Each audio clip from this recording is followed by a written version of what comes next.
un dato súper interesante es que ellas tienen, la mayoría de las especies de tortugas tienen determinación del sexo por temperatura. No. Depende de la temperatura en que el huevo fue incubado, la tortuguita va a ser hembra o macho. No es que tienen una determinación genética como nosotros, que tenemos cromosoma X y cromosoma Y. Las tortugas no tienen dimorfismo cromosómico, o por lo menos la mayoría, hay algunas especies que sí, pero nuestra tortuga, por ejemplo, sabemos que el sexo depende de la temperatura a la que fue incubado el huevo.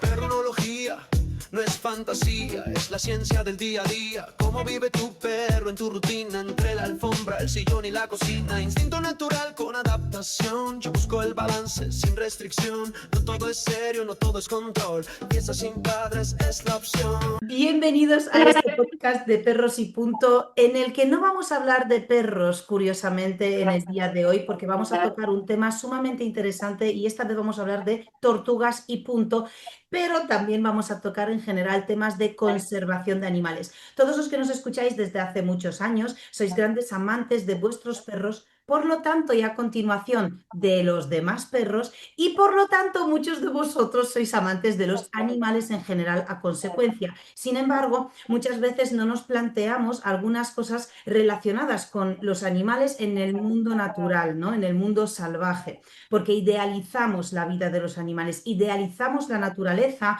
a causa de las películas, a causa de Disney, ¿no? Que ha tenido un impacto increíble no solo en nuestra forma de percibir a los animales y la naturaleza, sino en nuestra forma de vivir o las expectativas que ponemos en la vida. No ha sido distinto con el mundo animal. Así que en base a todas estas improntas que nosotros hemos ido recibiendo a lo largo de nuestra vida, no nos hemos dado cuenta, o muchos de nosotros no sabemos, cuál es la realidad de la naturaleza y de los animales en ella.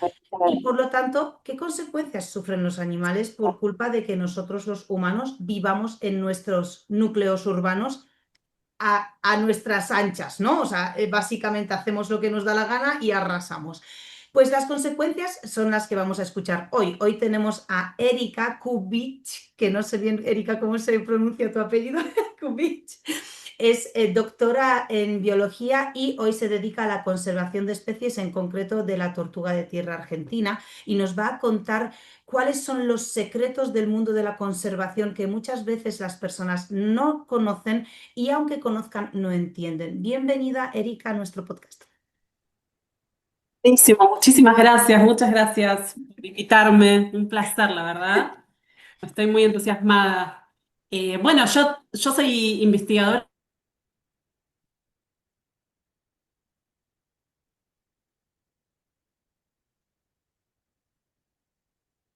Dale. Bueno, entonces yo trabajo principalmente en investigación con tortugas terrestres, trabajo con reptiles acá en Patagonia, estoy en Bariloche en este momento, en Argentina, tomando mate. Y bueno, trabajo principalmente con la tortuga de tierra argentina, que es una especie muy emblemática porque ha sido muy utilizada como mascota, era muy común en Argentina, cuando yo era chica, todo el mundo tenía en sus casas tortuga de mascota, y sin embargo todas esas tortugas provenían de la naturaleza, eran tortugas que capturaban y que las tenían en cautiverio. Y bueno, hace unos años yo empecé a estudiar y a trabajar con esta especie en una de las poblaciones más australes de la especie. Y bueno, encontramos un montón de problemáticas de conservación y bueno, empezamos a armar muchos proyectos al respecto. Eh, Y Vos preguntame todo lo que quieras y te sí, voy sí, sí. Te contando. pregunto mil cosas porque ahora que lo cuentas, en España, en Madrid en concreto, ha habido una problemática parecida, pero como al revés, porque curiosamente nos cuentas que está en peligro la especie de esta tortuga en la Patagonia porque vos, la población, los argentinos, la utilizabais de mascota en vuestra juventud. En Madrid ha ocurrido una cosa a la inversa. Aquí se compraba mucho. Bueno, en lo que es la infancia de mi generación, la tortuga californiana, si no recuerdo mal, la que tiene aquí el trozo rojo. ¿sabes?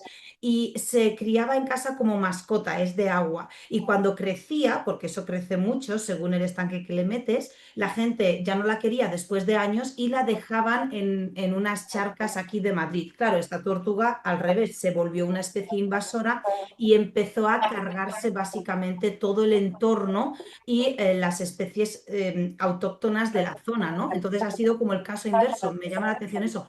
¿Cómo os habéis dado cuenta que esta tortuga está empezando a desaparecer o tiene problemas? O sea, bueno, acá en Argentina pasa lo mismo con esas tortugas acuáticas, son un gran problema porque en algunos ambientes compite incluso con tortugas nativas.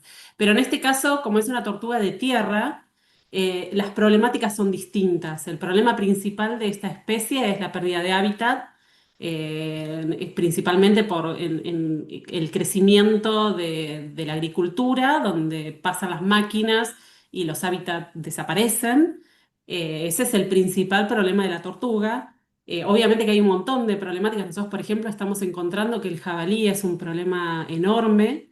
El jabalí es una especie introducida en Argentina, no existe. La tortuga adulta prácticamente no tiene depredadores naturales. Pero bueno, introdujeron el jabalí les come cualquier cosa y entre ellas tortugas adultas, una tortuga enorme de 3 kilos, así grandota, se la puede comer en un ratito. Entonces, nosotros, por ejemplo, que estamos monitoreando una población hace más de 6 años, algunas de las tortugas las teníamos con radiotransmisor, les ponemos unos aparatitos y cada 15 días vamos y las buscamos para ver por dónde andan. Y de estas seis tortugas que tenían estos aparatos, en 15 días nos mataron 3 de esas tortugas. Así que para nosotros fue terrible, pues imagínate que esas tortugas las conocíamos. A una de ellas, por ejemplo, yo la había visto por primera vez en 2016, la volví a ver varias veces, era mi tortuga amada, y bueno, la veníamos monitoreando hacía casi 2 años, y un día vamos y la encontramos muerta. Entonces es súper triste. Y lo que nosotros nos estamos dando cuenta es que, bueno, que en este sitio particular nosotros veíamos un montón de tortugas, pero ahora pusieron aguadas para las vacas, empezaron a poner vacas y empezó a haber agua, entonces con el agua viene el jabalí, se establece el jabalí, y el jabalí empezó a comernos las tortugas que nosotros teníamos. Bueno, en este caso nos damos cuenta porque tenían radiotransmisor y encontramos los caparazones, todos destrozados, pero encontramos también varios caparazones de tortugas que teníamos marcas nuestras y otras que no sabemos quiénes son. Así que la verdad que es muy triste y es bastante alarmante porque nosotros nos damos cuenta que en una población que era muy linda, muy sana, en menos de 2 años está prácticamente diezmando la población por una especie exótica. Entonces, bueno, ahí hay todo un tema de qué se hace en ese caso, ¿no? Porque es una especie que hacemos, matamos el jabalí, cómo lo controlamos, cómo hacemos para que podamos convivir en armonía. Así que bueno, esa es una de las grandes problemáticas de la tortuga. ¿Y cuáles son las soluciones que estáis buscando? ¿Cuáles son las ayudas que estáis recibiendo? ¿Cómo funciona esto? ¿No? Vosotros estáis trabajando a través de la universidad, ministerio, sois una asociación. ¿Cómo funciona esto? Bueno, es raro cómo funciona, porque en realidad yo trabajo para un organismo que se dedica a la ciencia, soy investigadora, y bueno, también en la universidad. Y bueno, yo hice mi doctorado con lagartijas y efectos del cambio climático en ecofisiología, y de a poquito empecé a entrar en el mundo de las tortugas, porque bueno, justamente nosotros, había muy pocas personas trabajando con tortugas en Argentina, principalmente porque son muy difíciles de encontrar en el campo. Y bueno, junto con María Eugenia Chávez, que es mi compañera que está trabajando conmigo desde los inicios, ella vive en San Antonio Oeste, donde es un sitio donde cuando ella era chica estaba lleno de tortugas, y de a poquito cada vez empieza a haber menos, menos, menos, y bueno, me empezó a insistir, digamos, de que empecemos a trabajar con las tortugas, a conocerlas, porque bueno, algo está pasando con las tortugas y nadie las estaba trabajando. Entonces nosotros empezamos a armar un proyecto de investigación de a poquito, primero solas, ir al campo a buscarlas, a encontrarlas, a aprender algo, porque no sabíamos ni siquiera encontrarlas, son muy difíciles de encontrar realmente en el campo. Y bueno, así inició el proyecto de investigación. Yo empecé con mi proyecto de CONICET como investigadora, en ecología de la tortuga, pero cuando empezamos a ir al campo y encontrar problemáticas de conservación, empezamos a incorporar más gente en el proyecto y a tratar de hacer cosas de conservación. En el caso particular, por ejemplo, del jabalí, bueno, ahora estamos con reuniones con especialistas que trabajan en jabalí, en control de jabalí, para ver qué se puede hacer, tratar de hablar con, digamos, los funcionarios políticos, que son los que regulan y los que tienen que regular eso. Pero bueno, por ejemplo, para matar un jabalí, toda una burocracia que uno tiene que pedir un permiso y no sé qué, y el jabalí en realidad está haciendo destrozos. Entonces hay toda una cuestión bastante política complicada que hay que trabajar en conjunto. Nosotros ahora estamos iniciando reuniones para empezar a hacer algo en conjunto, ¿no? En mostrar cuál es la problemática del jabalí en particular. Claro, Por porque otro lado, pienso, dices que hay como un debate político, pero igualmente cuando planteas esto surge un debate moral respecto a esto, porque claro, tienes que matar una población de jabalíes para salvar una población de tortugas y muchas personas plantearían sobre la mesa la cuestión de por qué una vida por otra, ¿no?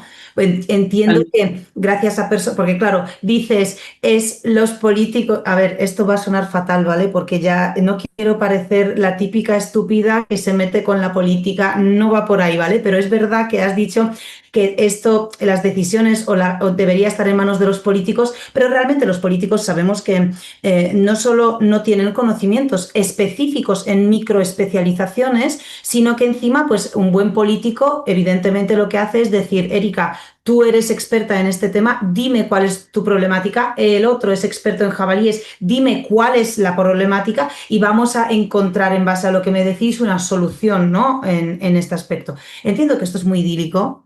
Seguramente en Argentina no pase, tampoco pasa aquí. Esto es lo que todos queremos, ¿no? Pero no hay, ¿vale? Entonces, ¿cómo se plantea o cómo veis vosotros los biólogos esta cuestión, ¿no? De al final como que eliminar suena mal, pero bueno, pues apartar, ¿no? Porque la solución sería apartar a los jabalíes y ofrecerles otra zona, ¿no? sí, bueno, en realidad no queda otra que sacarlos. Los jabalíes hay que sacarlos porque son exóticos. No es que no es una problemática con una especie nativa que muchas veces pasa. Por ejemplo, en otro sitio que estamos trabajando, vemos que hay muchos zorros, pero el zorro es un animal nativo y el zorro quizás no se come una tortuga adulta, pero sí se come a los juveniles.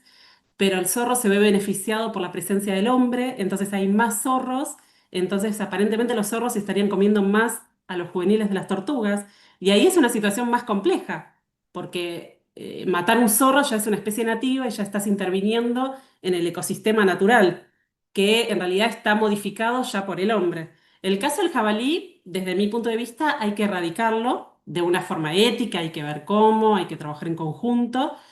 Obviamente que a mí no me gusta matar animales y veo un jabalí chiquitito y me da lástima, pero definitivamente no queda otra opción que erradicarlos. El tema es, bueno, cómo se hace y bueno, es complicado, es bastante complicado, Hmm. pero sí, para mí hay que hacer eso. O sea que para vos el jabalí en vuestra zona es una especie invasora, básicamente, Sí. tal y como vivimos muchas especies invasoras en otros sitios. Curiosamente, cuando hablamos de especies invasoras, las personas se imaginan, yo qué sé, dinosaurios, ¿no? Llega un dinosaurio y se carga todo, pero hay muchas especies invasoras que son animales que no nos imaginamos o no somos capaces de primeras de etiquetarles como invasoras, como por ejemplo cuando estábamos colaborando con un proyecto de perros detectores de especies invasoras en las Islas Galápagos. Fue interesante porque hablando con los guías caninos, que estuvimos allí con ellos dándoles una charla y tal, ellos detectaban una de las cientos de especies invasoras que hay en las Galápagos, lamentablemente, eran, tú fíjate, caracoles. O sea, era algo tan para nosotros como inocente como un caracol, pues es que era una especie invasora, se estaba cargando zonas y ellos con los perros eran capaces de, primero hacían una batida humana, ¿no? Para eliminar los caracoles, guardarlos en una bolsa a la vista, los que eran grandes que nosotros podemos percibir. Y luego se hacía una batida con los perros para que ellos a nivel olfativo detecten aquellos caracoles más pequeños que estaban más escondidos o no se veían a simple vista con facilidad. Estamos hablando, Erika, vas a flipar, de una cantidad de algo así como en 500 metros cuadrados, como 1.500 caracoles. Una barbaridad. Entonces, evidentemente es una especie invasora si no es nativa de esa zona, ¿no? Entonces, em, cuando hablamos de las tortugas, ¿cuál es la importancia de la tortuga nativa de la Patagonia? ¿Qué impacto tiene en ese ecosistema esta tortuga, ¿no? ¿Cuáles son los beneficios? Porque, perdón, se me están ocurriendo muchas cosas, Erika, es que no te voy a dejar hablar. Mira, ¿te acuerdas de hace unos años en el parque Yellowstone que eliminaron a los lobos y resulta que todo colapsó, o sea, el equilibrio del sistema colapsó y de repente volvieron a incorporar a los lobos y todo se equilibró, ¿no? Que esto es otro tema muy interesante que si quieres podemos tocar más adelante, pero me gustaría, en base a estos ejemplos que estoy dando, hablar sobre precisamente el impacto de la tortuga más el impacto que habrá si esa tortuga desaparece. Sí, en realidad en los ecosistemas hay distintos organismos que tienen distintos roles y hay algunas especies que tienen roles ecosistémicos que son claves para el ecosistema y para mantener en equilibrio ese ecosistema. En el caso, por ejemplo, de las tortugas, se sabe que las tortugas de Galápagos, que son especies gigantes, son tortugas gigantes las de Galápagos, ellas tienen un rol muy importante porque no hay, por ejemplo, herbívoros, grandes herbívoros nativos. Entonces la tortuga cumple el rol de un herbívoro que lo que hace es controlar la vegetación y es muy importante. Se ha visto, por ejemplo, que en islas de Galápagos que se extinguieron las tortugas, el ecosistema cambió. Entonces ahora lo que están haciendo es reintroduciendo o especies nuevas en donde esa especie se extinguió o la misma especie tratando de repoblarlas. Entonces ahí es clave el rol de la tortuga en ese ecosistema, en el ecosistema de Galápagos. En el caso de Argentina, al ser una especie más chica y tan poco estudiada, la verdad que no se sabe el rol que tiene en el ecosistema ni la importancia. O sea, obviamente que se sabe que puede ser importante podría llegar a ser, por ejemplo, muy importante en dispersar semillas. Se ha visto que algunas especies de plantas, digamos, se ve beneficiada la germinación de la planta al pasar por el tracto digestivo de la tortuga. Pero eso está muy poco estudiado. Estamos trabajando, por ejemplo, con Facundo Cabezas, otro investigador, tratando de empezar a trabajar un poquito en ese tema. Pero no se sabe, la verdad, el rol ecológico que tiene esta especie. No está determinado. Así que obviamente que algún rol cumple y éticamente es importante conservarla, pero no está estudiado todavía. Fíjate qué importante que existan personas como tú que se dedican a investigar cosas de las que sabemos tan poco, cuando el ser humano se cree, ¿no? Que ya lo sabe todo, que hay cosas por ver, pero que ya todo nos lo sabemos, ¿no? Fíjate lo importante que es que no sabemos ni siquiera cuáles son las consecuencias o qué puede ocurrir con las tortugas. No, o sea, enhorabuena por estar investigando sobre una especie de la que se sabe tan poco, por la aportación que esto puede tener en el futuro hacia la biología y sobre todo hacia la zona de la Patagonia.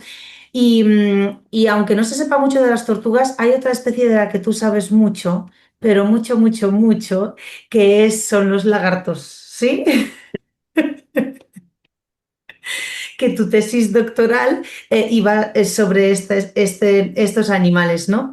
Cuéntanos un poco qué es lo que te hizo escribir ese doctorado o la tesis doctoral, ¿no? Que abordó ese impacto que tienen impacto climático, ¿no? En los lagartos, porque esto, aunque muchas veces parezca que los científicos estáis haciendo para muchas personas, obviamente no es para nuestra audiencia, Erika, porque nuestra audiencia tiene un nivel de concienciación muy alto respecto a la naturaleza, etcétera. Pero bueno, muchas personas piensan, menuda chorrada investigar el impacto climático que hay en los lagartos.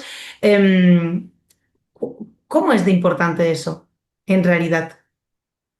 Interesante, porque bueno, en realidad yo empecé a estudiar la carrera de biología porque me encantan las serpientes, o sea, siempre estuve para el lado de los reptiles, y me imaginaba viviendo en la selva rodeada de serpientes.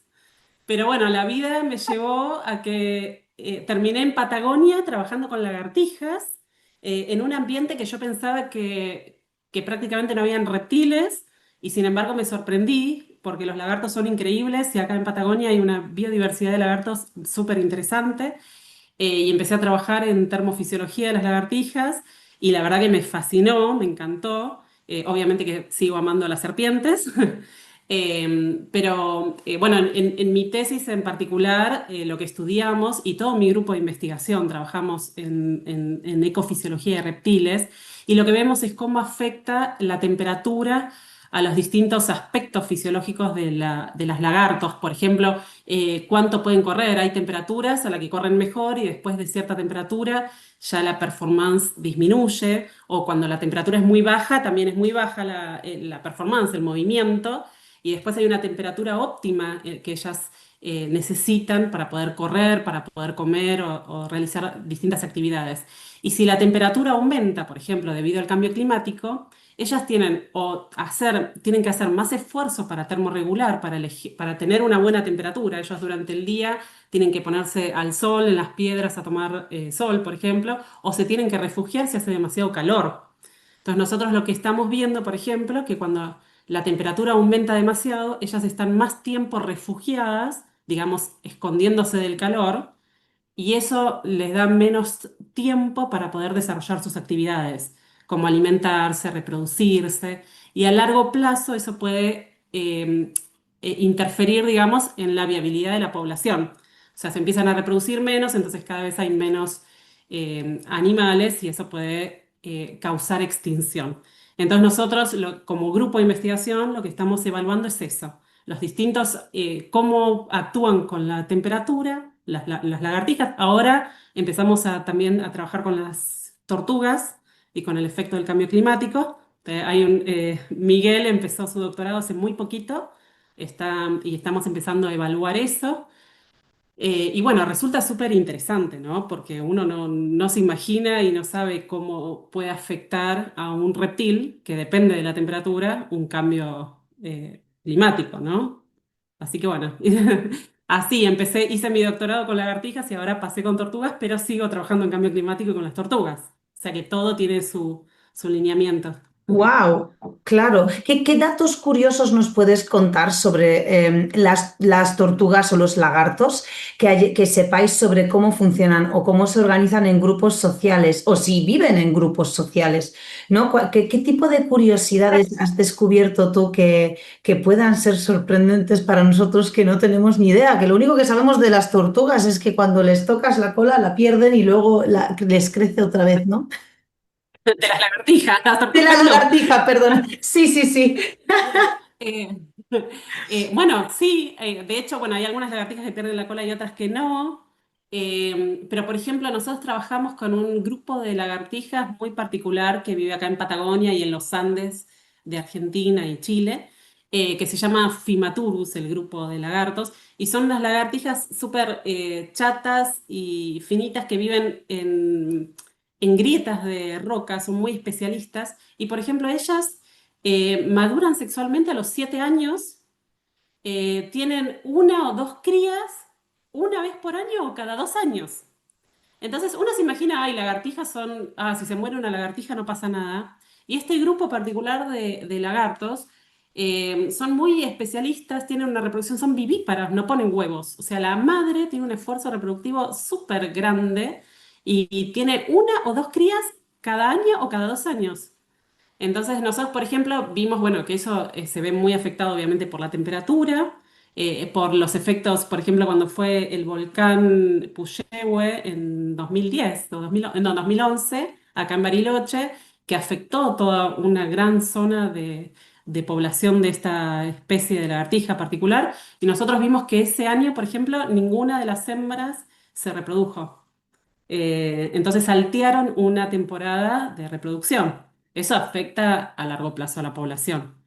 Hay un montón de cosas súper interesantes. Las tortugas, por ejemplo, con respecto al clima, acá cambié a tortugas de nuevo.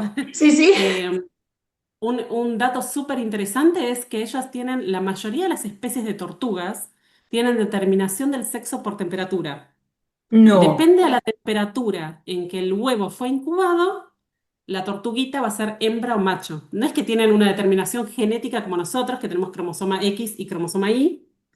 Las tortugas no tienen dimorfismo cromosómico, o por lo menos la mayoría, hay algunas especies que sí, pero nuestra tortuga, por ejemplo, sabemos que el sexo depende de la temperatura a la que fue incubado el huevo. Entonces, imagínate el cambio climático, cómo puede afectar a las poblaciones de tortugas. claro. Es importantísimo. Y perdón, y por lo tanto, ¿son las más bajas o las más altas las que hacen machos o hembras? ¿Cómo es eso? Depende de la especie. En nuestro grupo de tortugas, de nuestra especie de tortuga no se sabe nada, pero por ejemplo las tortugas de Galápagos fueron un poquito más estudiadas y llamativamente las tortugas de Galápagos son gigantes, son del género Chelonoidis, es el mismo género que nuestra tortuga, o sea, son la tortuga de Argentina, la tortuga terrestre argentina, es prima de las tortugas gigantes de Galápagos. Son hermanas, son hermanas. Entonces es re loco porque, bueno, en Galápagos ellas se hicieron gigantes y acá en el sur, digamos, se hizo otra especie que es más chiquita. Pero las tortugas gigantes de Galápagos, por ejemplo, a temperaturas mayores salen hembras y a temperaturas, si los huevos son Ujú. incubados a temperaturas altas, salen hembras y cuando son incubados a temperaturas bajas, salen machos. En otras especies, a temperaturas muy altas o muy bajas, salen hembras y a temperaturas intermedias, machos. Todo Anda, depende, en general depende del grupo de tortugas. En los cocodrilos pasa lo mismo. También tienen determinación del sexo por temperatura. qué Es súper interesante. interesante. Sí, Sí, sí, sí. sí. Nosotros, ¿Cuál es el eh, tamaño de una tortuga? ¿Cuál es el, digamos, tamaño máximo que se conozca de una tortuga de Galápagos y de una tortuga vuestra de la Patagonia? no, la tortuga de Galápagos es enorme, puede tener más de un metro, como un metro de largo recto y pesar 200 kilos. Y nuestra tortuga de Patagonia, nuestra tortuga tiene una distribución bastante amplia y estamos haciendo estudios genéticos para ver si realmente es una sola especie o son más de una especie. ¡Guau! eh, Porque o sea, son bastante distintas. Las tortugas del norte de Argentina y Paraguay y Bolivia son chiquititas. El, el- una hembra, no sé, será, ay, no sé, tamaño 20 centímetros quizás de largo. Y las tortugas más de Patagonia son más grandes. La hembra es más grande que el macho siempre, en el caso de nuestras tortugas. Y una hembra puede llegar a medir, la más grande que encontré tiene 28 centímetros de largo recto. Hay algunas personas que han nombrado tortugas de hasta 40 centímetros, pero, o 30 y pico, pero eso es en cautiverio y no sé. No, no, tengo que ver al ejemplar. Sí, cuando habláis de tortugas en cautiverio y tortugas libres, que este es un tema que siempre, del que siempre me gusta hablar, que es la reinserción, ¿no?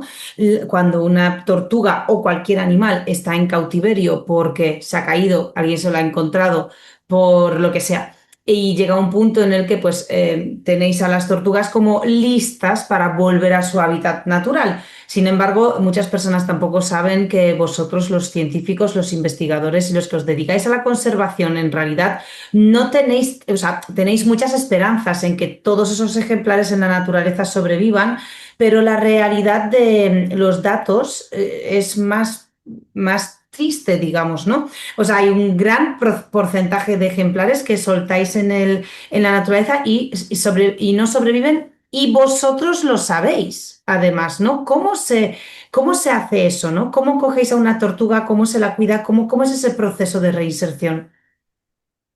Es muy complicado el tema, principalmente ahora que la tortuga, bueno, mucha gente ya es consciente de que la tortuga está en peligro de extinción, entonces mucha gente ya se concientiza y no quiere tener más la tortuga, entonces las quiere liberar.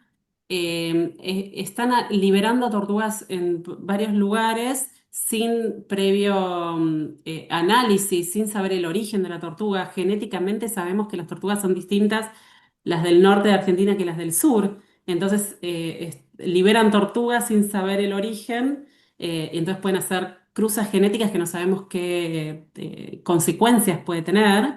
Pero para mí lo más grave es el tema de las enfermedades. Y por eso yo todo el día, a mí me da mucha pena porque yo me encantaría poder liberar todas las tortugas que están en cautiverio, no quiero ver tortugas en cautiverio, pero desgraciadamente por ahora yo sigo pensando que no es buena idea liberarlas. No sabemos nada del tema de las enfermedades de nuestra especie, pero sí sabemos que son susceptibles a una enfermedad respiratoria que es muy grave, que se ha visto que esta enfermedad en las tortugas del desierto de Estados Unidos ha causado graves problemas en poblaciones naturales. O sea, que se han liberado tortugas que estaban en cautiverio, que tenían esta enfermedad, que quizás no tienen síntomas, porque a veces son asintomáticas, pero tienen la enfermedad, son portadoras y después, digamos, La contagian a las transmiten. otras ejemplares y pueden causar un problema muy grave. Entonces, a veces, por uno querer hacer el bien y decir, bueno, pobrecita, esta tortuguita la tengo en cautiverio, la quiero liberar, terminás causando un mal mucho mayor a toda una población. Entonces, para hacer liberaciones de tortugas, primero hay que hacer estudios muy importantes de salud. Estamos trabajando junto con un veterinario de acá de Patagonia, de Bahía Blanca, con Luciano Lasala. Con él justo hoy tuvimos una reunión para empezar a activar los estudios de estos test que hay que hacer a las tortugas para poder empezar a evaluar las posibles liberaciones. Después estamos haciendo un estudio genético con gente de Estados Unidos para poder ver a qué población pertenecen estas tortugas. Y por último, hay que hacer un seguimiento de los ejemplares que se los libera para ver si fue exitosa o no la liberación. Porque no sabemos si la tortuga se va a volver a acostumbrar a su ambiente. Cuando está en cautiverio se acostumbra a comer lechuga y manzana o lo que le dan de comer, y después en la naturaleza no sabemos cómo le va. Entonces, antes de liberar tortugas realmente hay que hacer un seguimiento. ¿Y qué come una tortuga? No en cautiverio, sino en su hábitat natural. Sí, nosotros principalmente comen pastos, pero también comen muchos frutos, flores y cactus. En las zonas donde hay más cactus les encantan los cactus, y también comen muchos frutos y flores, ¿no? Pero bueno, depende ahí de muchas especies. Ahora te quería preguntar sobre un poco tus propias vivencias, tu propia experiencia personal con las tortugas, porque es verdad que hay animales que no nos inspiran como algo personal. Pues, por ejemplo, todos los que tú has elegido investigar, ¿no?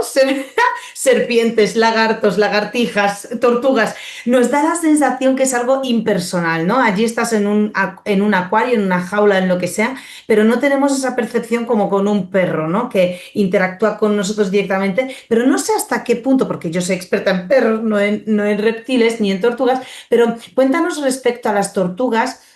¿Cómo se relacionan y comunican ellas con el ser humano? Es decir, ¿establecen vínculos con, por ejemplo, vosotros que estáis allí todos los días o también vosotros mantenéis distancias tantas que no llega a eso? ¿O cómo es este tema? La verdad que es muy interesante la pregunta, muy buena pregunta, porque, o sea, se sabe mucho de esta especie en cautiverio, mucha gente las tiene mal llamadas mascotas, porque en realidad no son mascotas, pero las tienen en sus casas, y cuando están en sus casas las tortugas se acostumbran mucho al humano, cada vez que ven a la dueña o el dueño saben que les va a dar de comer, entonces se acercan y te cuentan, todo el mundo te cuenta historias de la tortuga que parece un perro, digamos, ¿no? Como que se acostumbra a que les den de comer, que te persiguen, que le gusta tal cosa, otra cosa. Pero en la naturaleza, eh, bueno, yo creo que justamente nosotros tratamos de intervenir lo menos posible, entonces cada vez que vemos una tortuga, tenemos mucho respeto por no molestarla, la manipulamos lo menos posible y lo más rápido posible y tratamos de no intervenir. Sinceramente, no sé cuánto se acostumbran una tortuga que es silvestre a la presencia del humano, porque es difícil de evaluar eso, porque obviamente no son tan expresivas, pero sí, nosotros notamos ciertos patrones de comportamientos, no sé si son personalidades, o de qué depende, pero algunas tortugas vos las agarrás y enseguida se guardan así y se traban y no sacan la cabeza y es como que se esconden y se guardan. Y otras tortugas vos las agarrás y empiezan a patalearte, a rajuñarte, se quieren ir, como que tienen otros comportamientos. Incluso a veces vos la manipulaste, incluso le sacaste sangre para un estudio, la volviste a liberar y se va y camina 1 metro y se pone a comer. Y vos decís, loco, te acabo de sacar sangre, o ¡Qué sea, feliz! andate. ¡Qué Claro, y se feliz pone a eres, comer normal. tortuga!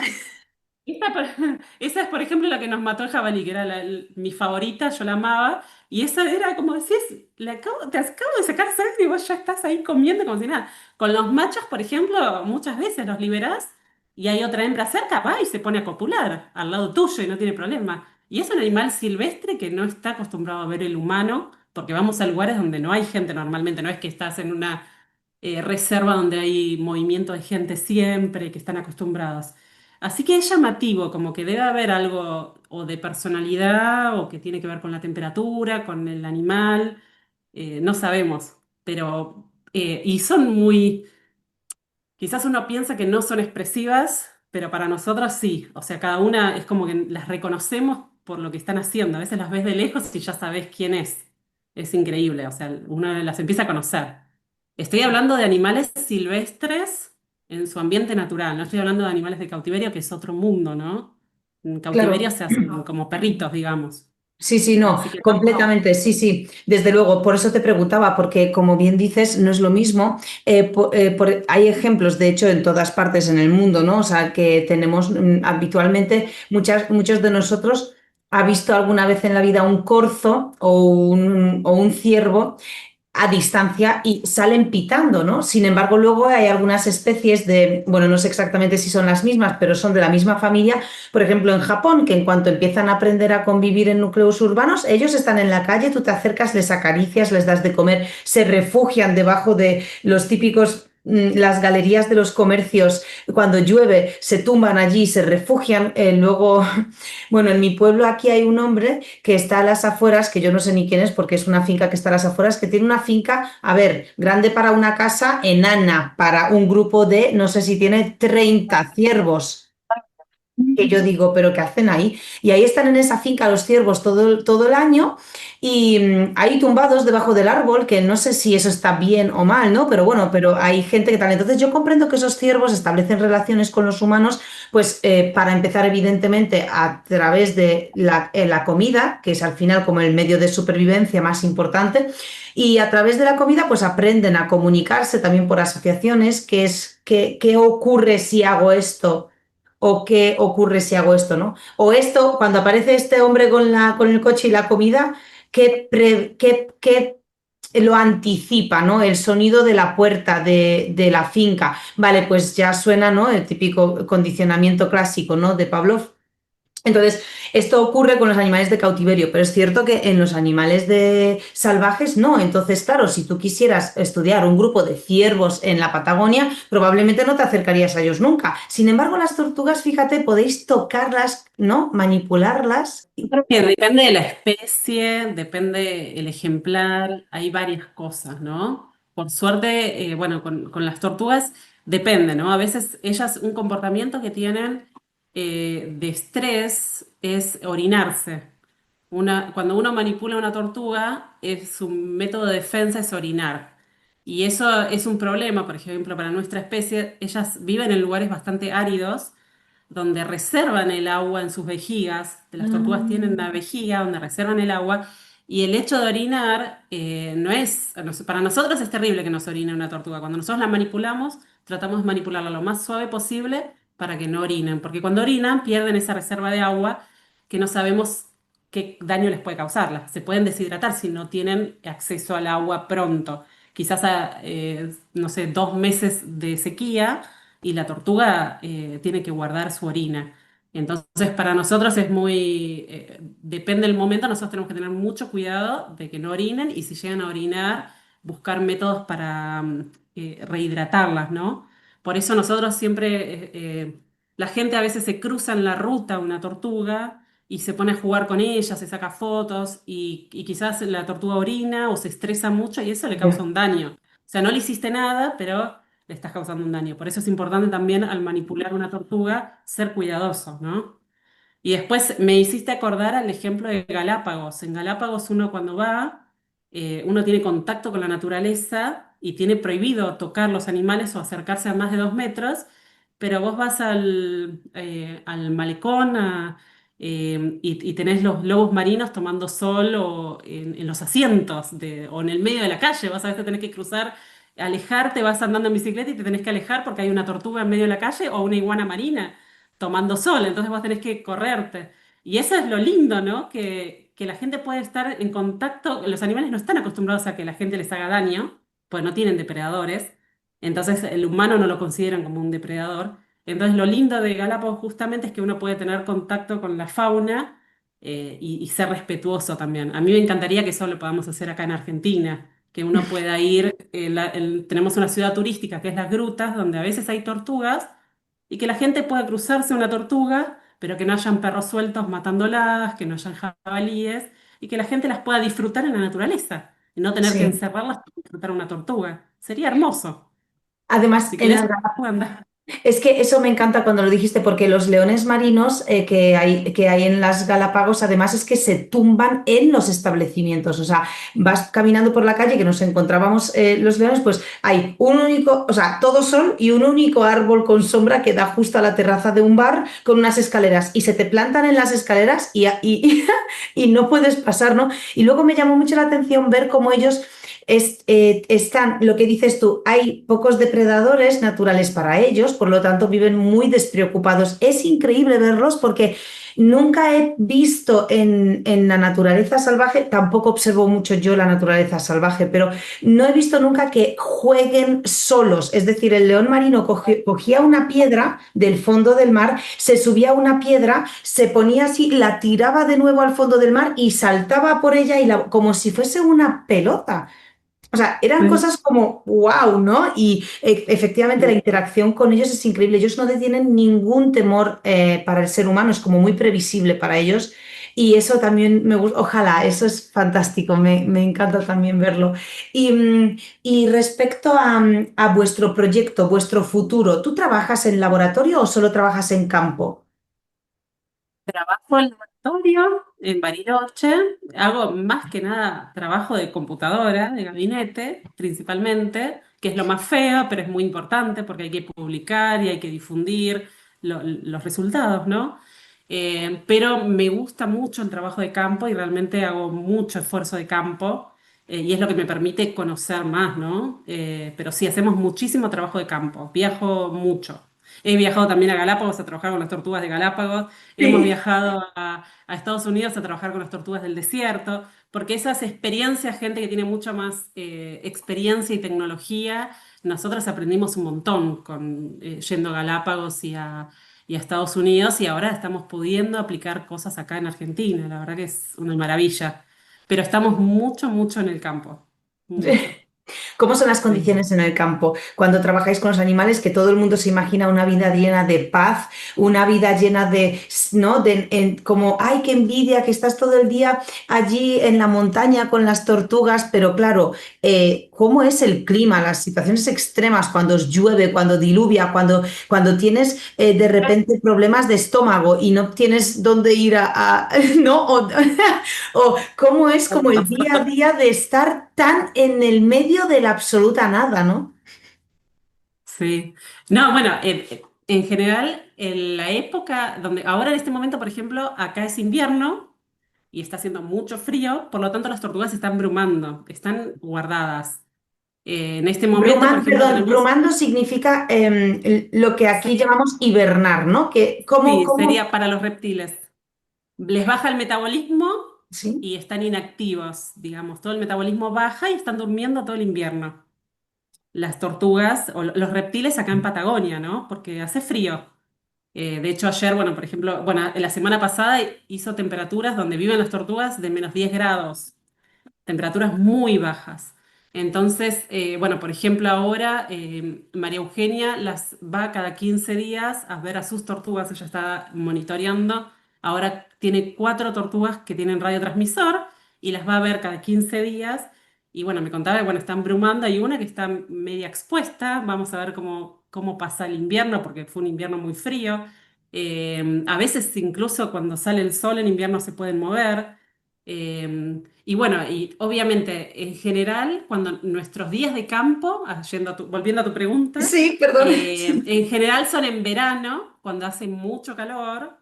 Entonces, en general lo que sucede es, hay que caminar bajo el sol horas y horas y horas, con peso, con todo el equipo, pinchándote, porque son ambientes donde hay muchas espinas. Y sí, la verdad que es duro. Hay días que ahí se levanta viento y se te mete tierra en los ojos.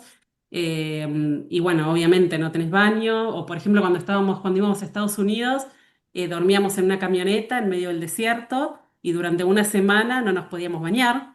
Entonces todos los días caminábamos 16 kilómetros o 20 kilómetros bajo el sol radiante en el desierto, Y luego teniendo durmiendo cuidado donde todos caminas porque puede juntos. haber una cascabel. ¿Cómo? Una cascabel, claro. Claro, sí, sí, sí. Donde trabajamos nosotros no hay tantas serpientes venenosas. Acá en Patagonia hay una sola especie, pero tenés que tener mucho cuidado, porque cada tanto te encontrás alguna. Entonces siempre hay que tener cuidado donde uno pisa, porque uno busca tortugas, pero también tiene que tener cuidado bueno, me ha pasado, de golpe pego un salto y tengo la cascabel ahí quejándose y digo, "Oh". Pero bueno, ¿Y qué? es No, no, así. no, no, Y no, para mí es para. hermoso. Hombre, ¿Cómo? hermoso. A ver, escucha, Erika, hermoso. Es hermoso. Vale, venga, te acepto hermoso. Yo usaría otro adjetivo, pero acepto Ese, hermoso. es excitante, ese, digamos, adrenalínico puede ser. Me ha Total. pasado de decir, depende de la especie, hay algunas que son tranquilas, pero una vez me pasó buscando en Estados Unidos, que atrás de un arbusto me salió una cascabel re enojada, que claro, nos asustamos las dos, pegamos, yo pegué el grito para atrás y después, bueno, nada, fue hermoso, obviamente, porque no pasó nada, pero si uno tiene cuidado no pasa nada, o sea, uno tiene que tener precaución solamente. Pero tiene esas cosas. El campo es como siempre te está sorprendiendo porque no solo aparecen tortugas, hay días que caminás y no encontrás ni una tortuga, pero quizás viste una florcita, una planta con esa florcita particular que te alegró el día. Entonces, o un insecto que está, no sé, que nunca lo habías visto y decís, wow. Y esas cosas tiene el campo, como esas sorpresas, ¿no? O de golpe encontraste una tortuga que está copulando o luchando con otra o haciendo algo raro o poniendo huevos, nos ha pasado. Y nada, eso ¿Sabes? es, no tiene Ahora que precio. lo dices, tengo una pregunta que es muy interesante la respuesta para nosotros y para la audiencia. Me acuerdo que hace unos meses vi un vídeo en Instagram, típico reel de 1 minuto y medio, en el que aparecía no me acuerdo si era un leopardo o ponte alguna cosa de esas, y estaba en medio de la naturaleza, pero se le había colado la pata entre dos rocas y no podía sacar la pata. Y le estaban filmando un cámara, ¿no? Y se ve al guepardo, se le ve muy, o sea, angustiado, pero como frustrado. Y de la impotencia de no poder sacar la pata, se la empezó a automutilar. O sea, empezó a morderse la pata para intentar arrancarla y salir de esa roca, ¿no? Y me llamó mucho la atención porque la persona que subió el vídeo puso en los comentarios: ¿qué haríais vosotros si fueseis el cámara? Y a mí eso me rompió los esquemas, Erika, porque por supuesto que desde mi falta de conciencia y conocimientos y mi absurdez personal, por supuesto que le ayudaría a ese guepardo, por supuesto. Entonces, es la tontería que tenemos bueno, tontería, perdón, te lanzo la pregunta: ¿hasta dónde nosotros, vosotros, los investigadores, podéis no intervenir? Y costándoos, porque yo no te pregunto lo que te cuesta ver a una tortuga que se ha quedado lo que sea o que otro depredador la está haciendo algo. Entiendo que hay momentos en los que tú quieres intervenir, pero obviamente tu profesionalidad te lo impide porque es interferir en la naturaleza. Pero ¿dónde están los límites de esto? Bien, muy buena pregunta. Es difícil, obviamente que uno siempre tiene que tener privar la seguridad nuestra, ¿no? Entonces con un guepardo es bastante complicado. Con una tortuga, por suerte, es fácil. Con una cascabel, por ejemplo, no. Yo, si bien amo las serpientes, no soy especialista. Entonces no manipulo serpientes a no ser que sea un caso extremo, pero no con la mano, o sea, siempre con un palo y con ciertas precauciones. En el caso de una tortuga, el tema es que el humano debe intervenir, pero con ciertos criterios, porque el humano ya interviene en modificar el ambiente. Entonces, no nos queda otra, la tortuga se está extinguiendo por culpa del humano. Entonces, nosotros Claro. tenemos que intervenir para poder proteger a la tortuga. Y muchas veces no queda otra que hacer un manejo de las especies. En nuestro caso con las tortugas, nos ha pasado situaciones donde encontramos alguna tortuga herida, que quizás era un trauma natural. Un zorro le comió un pedacito de pata y bueno, justo estábamos con un veterinario, una veterinaria, y bueno, la veterinaria la curó, porque las tortugas están en peligro de extinción. Entonces, Ya. uno va a intervenir en este caso. Nos ha pasado una vez que María Eugenia fue a buscar a las tortugas y habían dos machos peleándose y uno de los machos dio vuelta al otro y quedó patas para arriba en el sol. Y nosotros sabemos que después de un tiempo, si no se logra volver a dar vuelta, que se muere esa tortuga.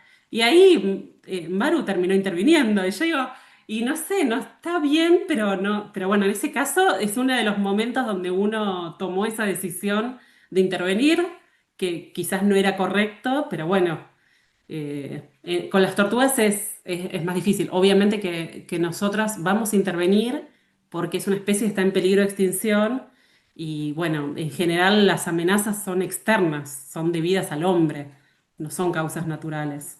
Nosotros estamos rescatando muchas tortugas que caen en un canal de agua y que se mueren, entonces esas tortugas las tenemos que rescatar. O, o si vemos Entiendo. una tortuga poner huevos, tratamos de proteger los nidos.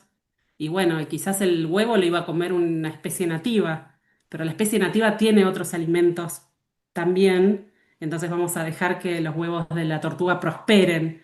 Un montón de situaciones. O sea, que interesante, esto es muy interesante porque al final, claro, está en el criterio de cada uno, pero cuando hablamos del criterio de cada uno es un criterio muy basado en experiencia, en conocimientos, en estudios, en información, ¿no? Que no es como un criterio de me da pena o no. No va de eso, ¿no? El criterio no se debería aplicar bajo esos estándares, sino más allá. Es tremendo, ciertamente, lo que hacemos con los animales, los humanos, de forma consciente o de forma involuntaria, y sobre todo cuál es el impacto que tenemos en la Tierra, ¿no? Que al final, gracias a personas como tú, ese impacto se está intentando de alguna forma disminuir o compensar. Hay muchas personas como tú, pues tenemos amigos biólogos que hacen labores de conservación en la Amazonía, que hacen labores de conservación allí con vosotros o aquí en España incluso, y es tan poco lo que se sabe de vosotros y recibís tan poco apoyo que recibir apoyo por nuestra parte, ¿no? Es bueno, es guay, pero al final no tiene tanto impacto como el apoyo que deberíais recibir por parte de las instituciones, por parte bueno, pues de los políticos, de los ministerios, etcétera. ¿Cuál es la forma, Erika, en la que un ciudadano de casa como nosotros, un particular que ama a los animales y que siente una gran frustración por no saber de qué forma poder ayudar, a lo mejor no puede desplazarse a echaros una mano, a lo mejor no se puede hacer eso, pero sí que está en casa como con esa impotencia de decir, ¿qué puedo hacer? ¿Cómo se os puede ayudar? Bueno, se pueden poner en contacto con nosotras y de acuerdo a lo que pueden proveer, siempre pueden ser mano de obra, ayudarnos al campo, puede ser con dinero, con equipo, con un montón de cosas. Siempre la ayuda es bienvenida. Se pueden poner en contacto con nosotras a través de la página de Facebook, que es Programa de Conservación de la Tortuga Terrestre en Patagonia, Qué o nombre más Conservación de la corto, Tortuga qué, Terrestre en Patagonia. qué nombre Ya te la más voy a corto, pasar. Erika, ¿eh? Ahí súper intuitivo. El Instagram también, que es también Sí, Conservación de la Tortuga en Patagonia. Y bueno, cualquier cosa con Erika Kubich o María Eugenia Chávez, que en general estamos siempre atentas al Facebook o al Instagram, se pueden poner en contacto con nosotros. Siempre, O sea que obviamente que es bienvenida la ayuda. claro, o sea que las ayudas que recibís no solo pueden ser donaciones económicas, sino donaciones también del tiempo de las propias personas, incluso de materiales, ¿no? Herramientas o cosas que os puedan servir. O sea que sería contactar con vosotras y preguntar, oye, ¿qué necesitáis? Claro, totalmente, porque depende de lo que puede proveer. Por ejemplo, la otra vez se contactó con nosotros un veterinario que tenía un equipo de ecografía y nosotros ahora nos falta todavía el transductor, pero nos dio el equipo y podemos hacer ecografías en campo y estamos tratando de empezar a implementarlo porque eso nos ayudaría un montón a ver cuáles son las hembras que tienen huevos y podemos monitorearlas para poder proteger los nidos, que es algo súper difícil de encontrar. Entonces, por ejemplo, nos dio el ecógrafo, tenemos el ecógrafo, nos falta el transductor, O sea que porque tenemos un necesitáis a transductor, una pero persona sí. que sepa interpretar una ecografía. No, interpretarla, nosotros, bueno, tenemos una investigadora que sabe, pero lo que nos falta es el aparatito, el transductor, el cable con el aparatito para que entre en la tortuga, que es uno convexo especial. Pero bueno, ese aparato sale quizás $1.000, $2.000 y nosotros no tenemos financiamiento para eso. Entonces estamos esperando a ver si podemos conseguirlo para poder implementarlo, para poder hacer uso de ese equipo. Ese tipo de cosas. O ahora, por ejemplo, estamos trabajando con una ONG de Estados Unidos, Turtle Survival Alliance, que nos apoyó un montón con los estudios genéticos, con algunos estudios que estamos haciendo, y estamos viendo la posibilidad de comprar unas tierras cerca de San Antonio Oeste para poder hacer una reserva, para poder proteger a las tortugas. Entonces, por ejemplo, si llega a surgir esa posibilidad, que sería nuestro sueño, necesitaríamos financiamiento para poder mantener, por ejemplo, hacer una casita para el cuidador, un centro para mantener a las tortugas, miles de cosas. O sea, todo Wow. tipo de ayuda es bienvenida, obviamente. ¿Qué Así que bueno, proyecto? cualquier cosa se pueden poner en contacto con nosotros. Correcto. Qué proyecto más bonito y qué objetivo más bonito. Y por supuesto, apoyamos 100% que salga bien, que vaya adelante y que surja lo antes posible. Dejamos para todos nuestros oyentes en la descripción de este podcast, de este vídeo, los contactos de Erika para que podáis contactar con ella por Instagram, por Facebook, por email, la página web, todo. Erika. Perfecto. Erika, muchísimas gracias. Es un placer, obviamente, entrevistarte, conocer más sobre tu día a día, sobre tu mundo, pero sobre todo saber que existen en el mundo personas como tú, porque gracias a personas como tú hoy y muchas personas como tú a lo largo de los últimos años, personas de las que no se habla tanto y, sin embargo, tenéis una labor y un impacto en la conservación de la naturaleza en general, porque aunque muchas personas piensen que os dedicáis a la conservación de una especie en concreto que estudiáis con detalle, vosotros tenéis la capacidad de percibir el impacto general que tiene, como la cadena de movimientos que ocurre en base a pues, un individuo, una especie o digamos, las conductas que pone en práctica esa especie, ¿no? ¿Cuál es el impacto que eso tiene en un entorno y, por lo tanto, la importancia de conservarlo? Y gracias a eso podemos disfrutar hoy muchas de las personas como yo, como todos nuestros oyentes, de cosas que podrían no existir si no fuese por personas como tú. Así que te agradezco mucho tu labor, es un placer entrevistarte y bueno, os deseamos que esto vaya muy bien, cada vez mejor y además que consigáis la financiación, las herramientas, los materiales, el voluntariado y por supuesto ese centro de conservación, la reserva que queréis construir, que será un placer cuando esté montada ir a visitaros. La primera. Muchísimas, muchísimas gracias. La verdad fue un placer. Muchas gracias.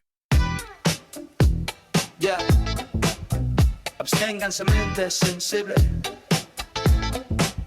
No es astrología, no es psicología, es perronología. Let's go.